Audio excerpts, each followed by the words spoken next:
Certes, vous entendrez parler de l'Union africaine. Oui, elle existe. Mais quel est l'effet de l'Union africaine en réalité?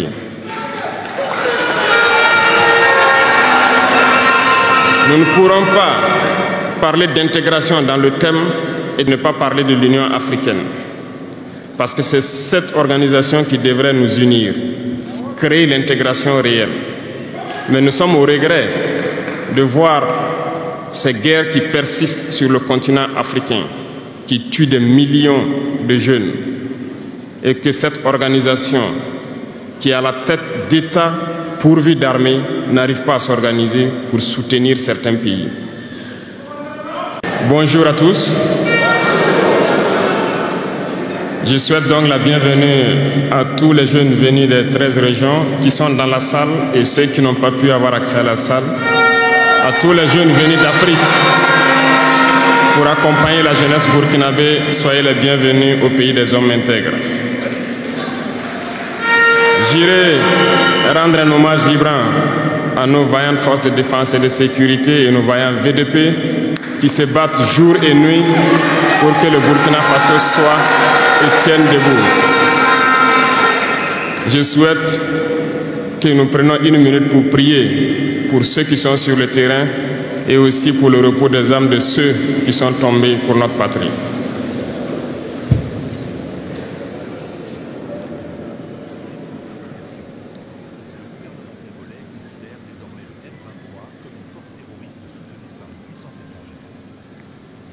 Je vous remercie.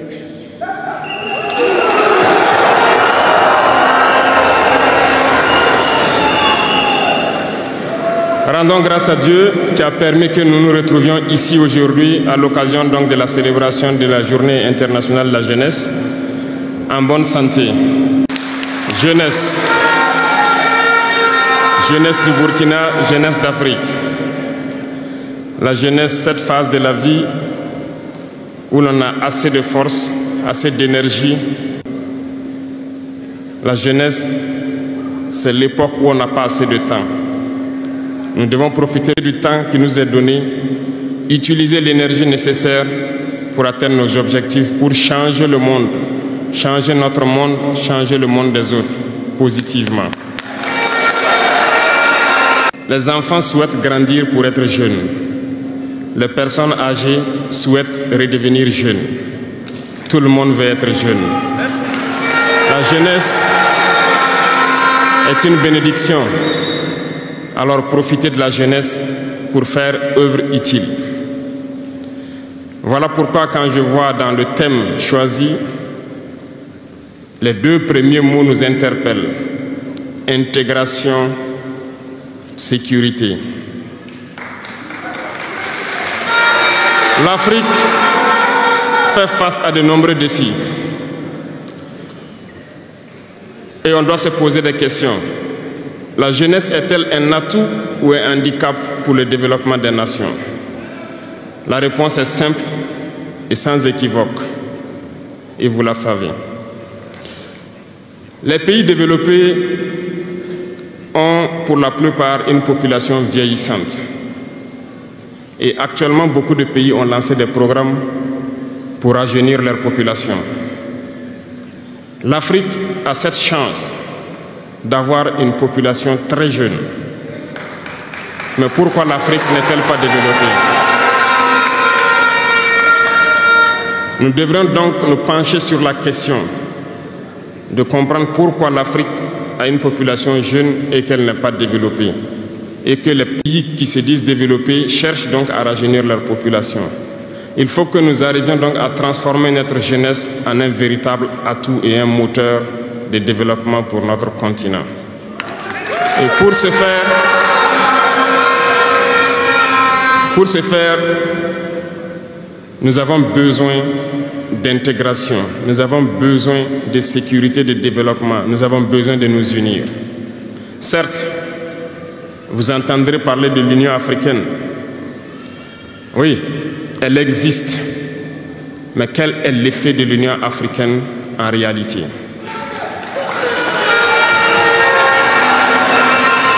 Nous ne pourrons pas parler d'intégration dans le thème et de ne pas parler de l'Union africaine. Parce que c'est cette organisation qui devrait nous unir, créer l'intégration réelle. Mais nous sommes au regret de voir ces guerres qui persistent sur le continent africain, qui tuent des millions de jeunes, et que cette organisation, qui est à la tête d'États pourvus d'armées, n'arrive pas à s'organiser pour soutenir certains pays. L'union n'est pas juste un mot. L'union, c'est un symbole. Et nous, jeunes, devrions apprendre leçon de cette situation pour nous unir, pour faire de l'intégration une réalité.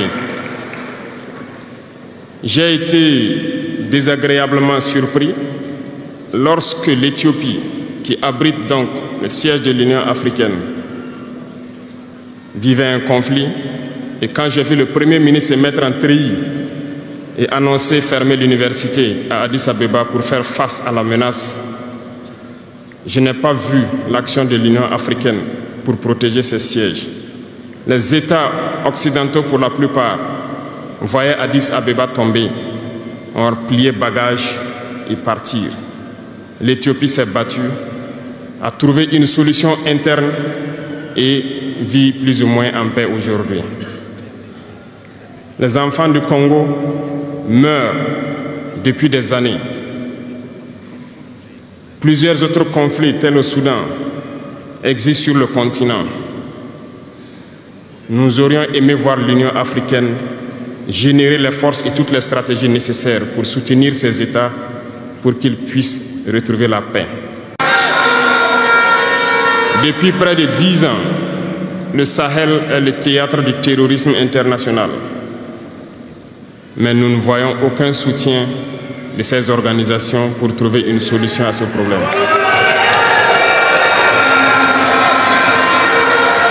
Pire, il y a quelques jours de cela, un pays étranger à l'Afrique a annoncé ouvertement avoir soutenu et participé à une attaque lâche, terroriste et barbare contre des forces de notre confédération à Tinzaouaten. L'Union africaine n'a pipé aucun mot pour condamner cette ingérence d'un État extérieur à l'Afrique dans les affaires internes de nos États. Je souhaiterais qu'ils l'entendent et qu'ils sortent donc de leur silence et poser des actes pour que la jeunesse puisse croire en l'Union africaine. Il nous faut nous unir et la seule manière de s'unir, c'est de se parler, de se comprendre et de pouvoir donc asseoir les bases de cette unité-là. Il y a 3 mots, 3 vices, 3 grands vices qu'il faut bannir de nos comportements et de notre vie. Je parle de la lâcheté, la traîtrise et l'incompétence. Il faut bannir ces 3 mots de notre mode de vie. Et je m'en vais vous expliquer pourquoi. La lâcheté recouvre beaucoup de vices. Un lâche a toujours peur. Et lorsqu'on a peur, on devient un esclave. On se plie, on lèche les bottes.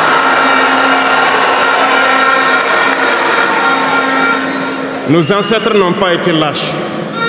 Et si nous sommes lâches, nos enfants vont nous poser des questions. Imaginez qu'au Burkina, nous refusions de nous battre et nous acceptons de nous soumettre, de vivre l'esclavage. Demain, nos enfants grandiront. Ils se poseront des questions. Nos parents ont-ils été des lâches pour nous laisser dans l'esclavage?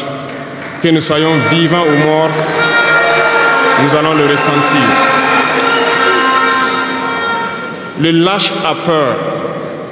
Et les impérialistes ont compris, ils essaient de faire peur aux leaders pour que vous soyez des lâches. Parce que quand vous êtes un lâche, tous les autres vices peuvent naître. On fait tout pour que nous ayons peur. Ils viennent dans nos palais, ils nous menacent directement ou des menaces voilées. Bien sûr, nous répondons comme il le faut. Ils prennent chaque fois des exemples.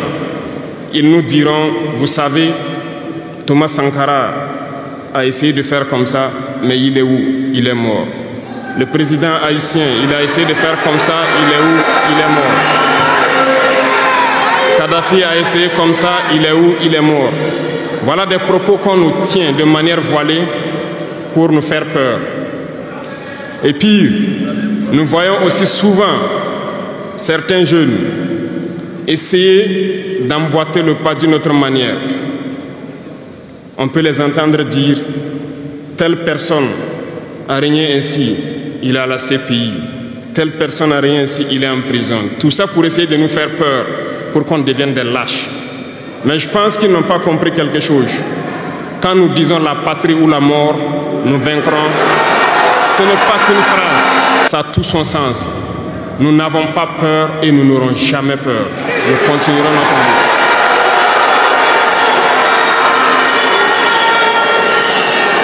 Ils ont fait peur sûrement à beaucoup de chefs d'État africains. Vous voyez, souvent quand on s'exprime ou lorsqu'on a l'occasion d'être dans certaines situations à l'extérieur, nous tenons souvent des propos pour interpeller les chefs d'État africains pour qu'on se réveille, prendre soin de notre jeunesse pour pouvoir amorcer notre développement réel. Nous sommes souvent mal compris. Certains ont riposté publiquement à nos propos parce qu'ils se sentent indexés.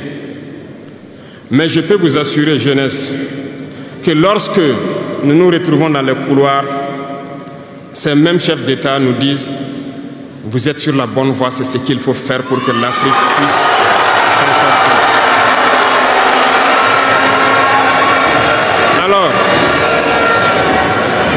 nous leur posons des questions à savoir pourquoi vous ne faites pas comme nous, pourquoi vous ne nous accompagnez pas. Certains nous disent qu'ils ont les mains liées, certains nous disent qu'ils ne peuvent pas. Chers aînés, chefs d'État africains, du haut de cette tribune, donc, je souhaiterais dire que les peuples africains sont les peuples les plus pacifiques. Lorsque vous reconnaissez un tort, il faut le dire au peuple. Que nous n'ayons pas peur demain de sortir et dire au peuple, nous nous excusons, nous avions été compromis, nous avons des biens mal acquis, on nous a compromis par plusieurs choses et que nous demandons pardon et nous revenons sur la bonne voie. Et de commencer à travailler réellement pour l'indépendance de nos États et notre émancipation. Et je pense que c'est possible. Si nous restons dans cette posture de peur, nous serons lâches. Et l'histoire nous jugera. Nos enfants poseront des questions, nos petits-enfants poseront des questions. Nous sommes en train d'écrire l'histoire, il n'y a pas de place pour la lâcheté. Si nos ancêtres avaient été lâches, nous ne serions pas là. Souvenez-vous, je vous prends un exemple des peuples Bamileke et Bassa, je vais parler des Camerounais. L'Union des populations du Cameroun, qui depuis les années 50 a commencé une lutte implacable contre les colons. Mais ils ont été massacrés. Les armées coloniales françaises en son temps ont déversé des bataillons d'infanterie, des chars, des hélicoptères, ont anéanti des villages entiers. Les tortures les plus inhumaines ont eu lieu en cette période. Vous pourrez faire des recherches sur ce qu'ils appelaient la balançoire ou le bac à ciment. Des centaines de milliers de populations ont été décimées ainsi en Afrique parce qu'ils ont osé demander aux colons de quitter leur terre. Ça a abouti à une guerre civile qui a duré plusieurs années. C'est pour dire que des gens ont osé, ont affronté à main nue les impérialistes pour que nous soyons là. Il n'y a pas de raison que nous ne puissions pas affronter les impérialistes pour que nos générations à venir puissent vivre. Il y a beaucoup d'exemples à travers l'Afrique d'hommes courageux qui ont refusé d'être lâches, qui ont combattu, qui ont fait face. Eh bien, soyons dignes de ces gens. Nous sommes leurs descendants et soyons dignes d'eux. Un lâche ne peut pas être digne. Ne soyons pas lâches, jeunesse africaine. Parce qu'un lâche est toujours un traître. Et ça va de pair. Ils essaieront de nous faire peur pour que nous soyons lâches. Et si nous sommes lâches, nous allons trahir. Il faut bannir la traîtrise de nos habitudes. Des Africains ont été traîtres pour que la traite négrière réussisse en Afrique. C'est parce que des Africains ont été traîtres que la colonisation a pu tenir en Afrique. Interrogeons l'histoire, nous le verrons. Patrice Lumumba a été trahi parce qu'il a osé tenir tête. Et ces mêmes télévisions belges sont venues au Congo pour quelques billets tendus à des individus au Congo pour une interview pour contenter leur population. Et vous avez pu suivre ça. Lumumba nous dérangeait. Il est mort, on est content. C'est de la traîtrise. Beaucoup d'autres héros sont tombés pour que nous soyons là aujourd'hui. Et c'est une technique de l'impérialisme, de faire peur aux autres en menant des actions pour réellement créer la terreur. Ça n'a pas commencé aujourd'hui. Je vous prendrai l'exemple d'un guerrier qui s'est battu, Victor Biakaboda. Lisez, vous comprendrez. Il est issu d'une famille de chefs, pas de la chefferie donnée par le colon. Il était un enfant digne. Il a fait ses études au Sénégal. Il est venu médecin en Guinée. Et lorsque le RDA a été créé, il a rejoint la Côte d'Ivoire pour mener le combat contre les impérialistes, contre les envahisseurs, contre le colon. Il a essayé d'organiser la société ivoirienne. Partout, les gens ont commencé à porter la voix. Il y avait en son temps un général Péchou qui a fait massacrer les populations ivoiriennes pour que jamais cet esprit de liberté ne puisse germer. Il a continué son combat aux côtés de Félix Houphouët-Boigny. Ils ont lutté, mais le plus virulent était Victor Biakaboda. Il représentait une menace pour les impérialistes. Qu'ont-ils fait? En plus de massacrer les populations qui manifestaient, un soir, ils l'ont tué de manière atroce à côté de Boisflé. Quelques heures après, lorsque les populations de Dimbokro ont entendu l'assassinat, ils ont marché, ils ont manifesté, ils ont été massacrés par l'armée coloniale. L'histoire est têtue, les faits sont là. Après sa mort, qui a fait peur à Félix Houphouët-Boigny, ils l'ont appelé et il dit: si vous continuez la lutte, vous connaîtrez le même sort. Il a eu peur et il s'est rallié à l'impérialisme. Il a été nommé ministre en France et plus tard il est venu prendre les rênes de la Côte d'Ivoire. Et ils l'ont utilisé pour éliminer beaucoup d'autres personnes qui osaient lever la voix. Et je pense que Thomas Sankara est un bel exemple.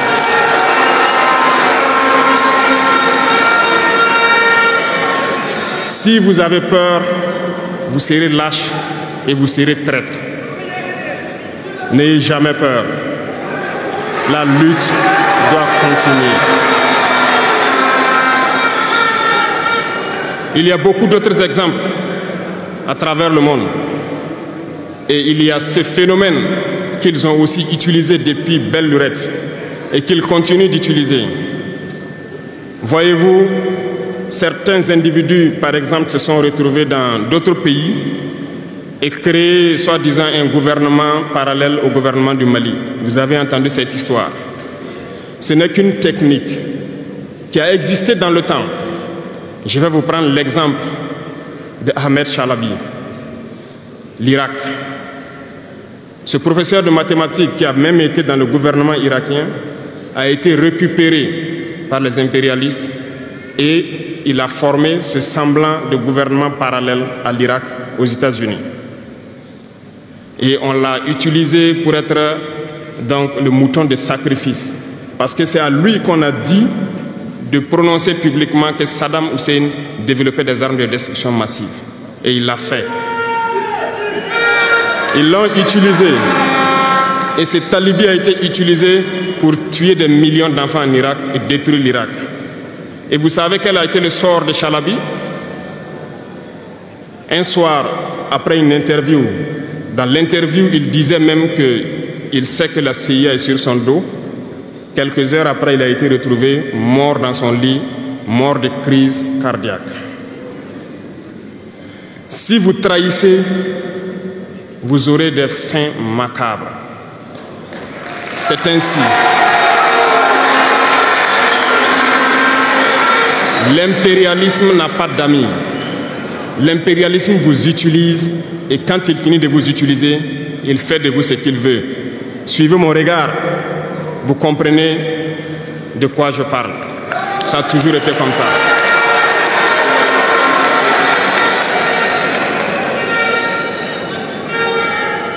Le troisième vice, c'est l'incompétence. L'incompétence est un phénomène très dangereux qu'ils ont utilisé pour détruire la société africaine. Dans nos administrations, il y a beaucoup d'incompétence. Reconnaissons-le.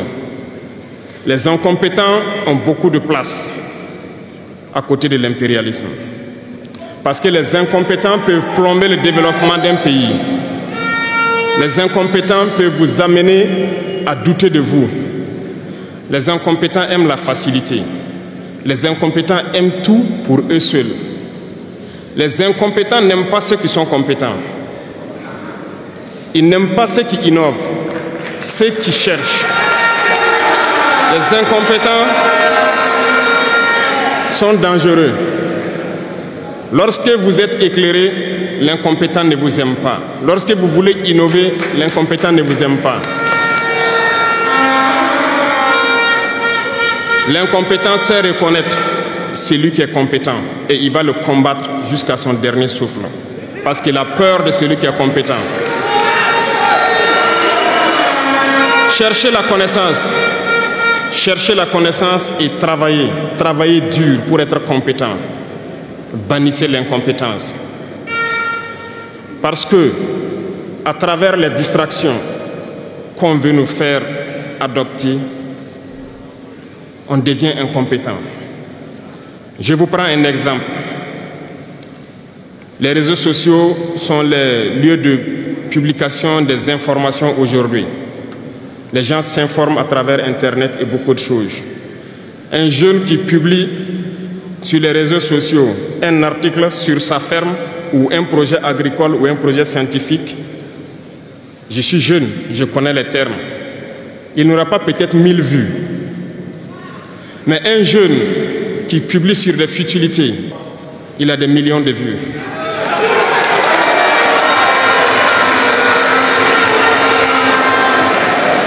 Justement, on veut vous faire perdre du temps dans les futilités. Prenez conscience. Intéressons-nous au travail et cherchons la connaissance. Cherchons la compétence. Se distraire, c'est bien, mais on doit travailler d'abord, avant de se distraire. Cherchez la connaissance, sinon vous perdrez du temps à ne rien faire. Et la jeunesse, c'est l'époque, c'est la période où il faut exploiter son temps à bon escient. Les impérialistes le savent. Voilà pourquoi ils vont multiplier tout ce qui est événement de distraction.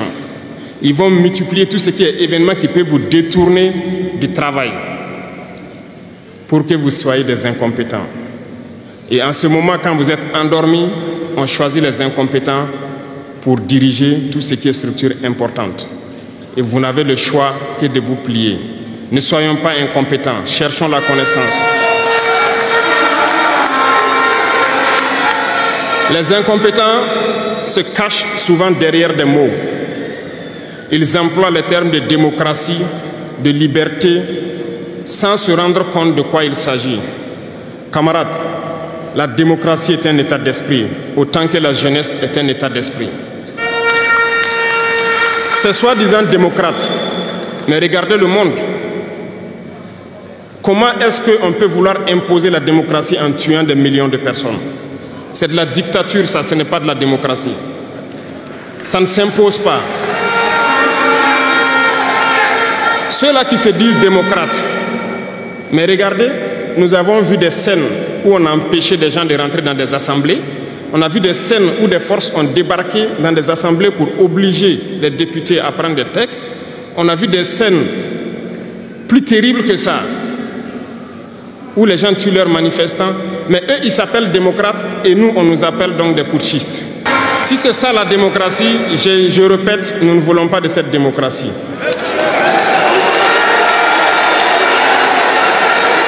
Et quand vous voyez souvent les incompétents, ils ne cherchent pas à savoir quelle est la signification du mot démocratie en réalité. Ils s'accrochent juste à la définition qu'il lui a donnée l'impérialisme et il se met à parler de démocratie sans réellement connaître le fondement. Ça, c'est de l'incompétence. Il faut chercher à connaître, avoir la connaissance, regarder le monde pour redéfinir la démocratie telle que nous le voulons en Afrique. Les incompétents se cachent derrière les libertés. Retenez une chose, il n'y a pas de liberté individuelle qui existe. C'est un fait. Vous pensez vraiment que chacun est libre? La liberté est collective. Tant que nous vivons dans une société avec des règles, la liberté est collective. Parce que si vous ne respectez pas les règles, vous ne pouvez pas vivre dans la société. Si vous êtes libre de parler comme vous voulez, l'autre aussi est libre de vous répondre comme il veut. Ça sera du désordre. Si vous êtes libre de rouler dans la rue et de passer le feu au rouge comme vous voulez, l'autre est libre de passer aussi et de vous cogner. Vous comprenez que si la liberté individuelle prend le dessus, nous sommes dans une société de désordre. Voilà pourquoi il y a des règles dans la société. Et les règles, tout le monde doit les respecter. Et là, on parle de liberté collective. Donc, certains se donnent le droit de parler de leur liberté individuelle à eux, mais ne tenant pas compte des autres. Je pense que ça fait partie aussi de l'incompétence. Parce qu'ils ne cherchent pas à comprendre. Ils s'arrogent les droits que peut-être les États les ont donnés pour sévir, pour faire tout pour eux, en négligeant les libertés des autres. Non, la liberté est collective. Avant de poser un acte, on pense à la liberté d'autrui. Et nous ne devons pas transcender la liberté des autres. Donc ça fait qu'on doit avoir de la réserve. Et une fois qu'on a de la réserve, la liberté individuelle n'existe pas. La liberté est collective. Et nous devons avoir cette culture de liberté collective. Cherchons donc la connaissance, lisons, interrogeons l'histoire. Ne lisez pas l'histoire écrite en leur faveur. Cherchez la connaissance à travers plusieurs sources et vous comprendrez dans l'histoire qui s'est battu pour l'Afrique, comment nous devons nous battre pour continuer cette lutte de nos dévanciers. Et je ne terminerai pas mes propos sans faire un coup de gueule encore au volet de la communication. Parce que comme je le dis, c'est l'arme fatale de l'impérialisme. Et vous jeunes, vous devez tout faire pour savoir distinguer le vrai du faux. Nous continuerons à démonter les mensonges des médias impérialistes qui essaient de toujours créer des soucis en Afrique. Parce que ces médias, par leur bouche, ils peuvent vous rendre un roi demain. Par leur bouche, ils peuvent vous faire quitter de votre position de roi et vous rendre un piètre esclave demain. Faites attention. Je suivais une émission, malheureusement, il n'y a pas longtemps, burkinabé, où un jeune journaliste a sorti une phrase qui m'a laissé un peu perplexe. Il parlait de la Corée du Nord. Et le journaliste a dit, mais il meurt de faim en Corée du Nord. A-t-il pris le soin d'aller en Corée du Nord enquêter pour voir vraiment s'il meurt de faim? L'idée que les médias impérialistes ont vendu de la Corée du Nord est plus développée que beaucoup de pays européens. Et parce que ces médias nous disent la Corée du Nord c'est la dictature, les gens meurent de faim, ils sont pauvres, ils n'ont rien, on prend ça ainsi. Mais la Corée du Nord est une puissance nucléaire, comment est-ce qu'ils ont fait?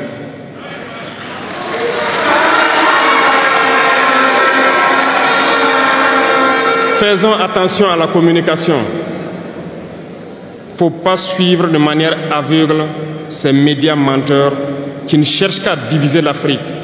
C'est logique, ils se battent pour les intérêts de leur peuple. Et l'intérêt de leur peuple, c'est que l'Afrique soit divisée.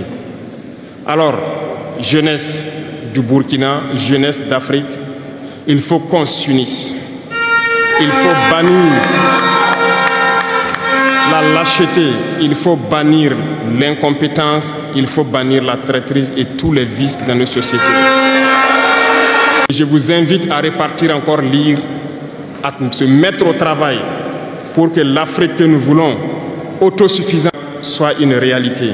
Pour que l'Afrique que nous voulons pour un développement harmonieux soit une réalité. Parce que je reviens sur votre thème. Il n'y a pas de paix et de sécurité sans développement. Les deux vont de pair. S'il n'y a pas de développement, il n'y a pas de sécurité. Parce que s'il n'y a pas de développement, la jeunesse va forcément se retrouver dans les vices. Et il n'y aura pas de sécurité. S'il n'y a pas de sécurité aussi, il n'y a pas de développement. Donc les deux doivent aller de pair. Intégrons cela dans nos combats pour que nous puissions nous battre et nous développons. Allons-y vers la production. Produisons suffisamment. Transformons sur place nos matières premières pour que ce soit bénéfique pour nos populations et envie d'exporter cela. La patrie ou la mort.